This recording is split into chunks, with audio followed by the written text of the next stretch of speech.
oil stones, a staple in sharpening for generations, but with so many on the market, how do you choose the right one?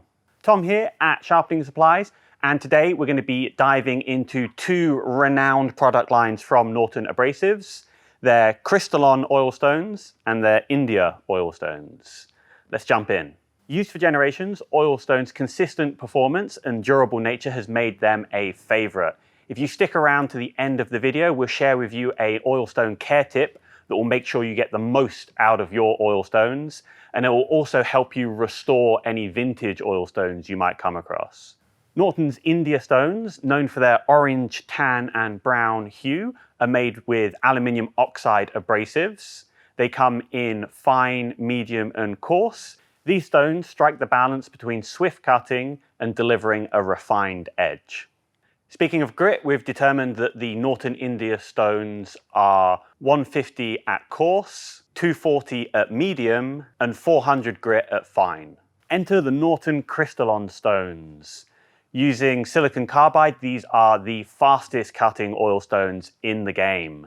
While they might not deliver as refined an edge as the India stones, their cutting speed is unmatched. Diving into the grits, the Crystolon stones are generally coarser than the India stones.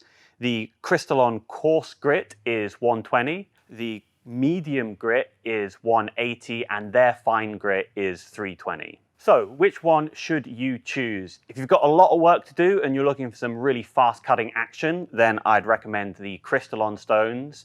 But if you want a slightly more refined edge and you're willing to spend more time on your sharpening, you can go for the India stones. Let us know in the comments below which one you would like to choose. Here's that oil stone care tip for you.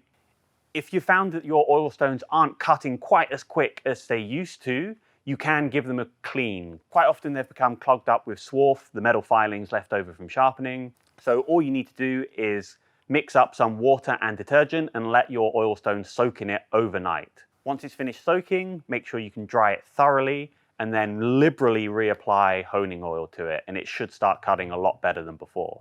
If you've got a vintage stone or a stone that's really gunked up, instead of detergent, you can use a degreaser or mineral spirits to soak it in.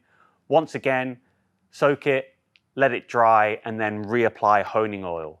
Don't use vegetable oil or any other kind of cooking oil. Quite often, that's what gets these vintage stones gunked up in the first place. So just stick to honing oil for your oil stones. If you're interested in getting yourself some Norton oil stones, I'll leave links to the products in the description below. If you found this video useful, please give us a like and subscribe for more.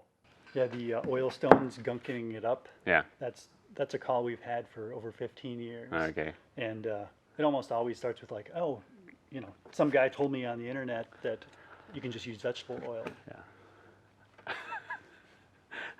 That's like my classic pet peeve of the internet. It's like one guy said something and it worked for him, and therefore that's the truth. I mean, it would work that one time. Yes. It would work once. Have you ever like spilled a little bit of oil in your kitchen cabinet? And then not wiped it up. Yeah. Yeah. And then a year later, it's the stickiest thing that ever existed. Yeah. Yeah. That's what happens to these. And so, you know, you find your grandfather's stone and it's extremely sticky. Well, you know what he did with his stone. Yeah. But yeah, if you got a brand new stone, you put vegetable oil on it, it'll work fine that day. Yeah. But, you know.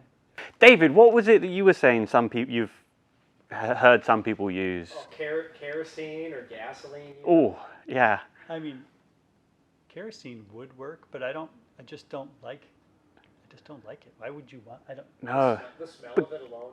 Gasoline, like, don't put petrol on your stones. Yeah. Just like, yeah. That seems dangerous. Yeah, yeah.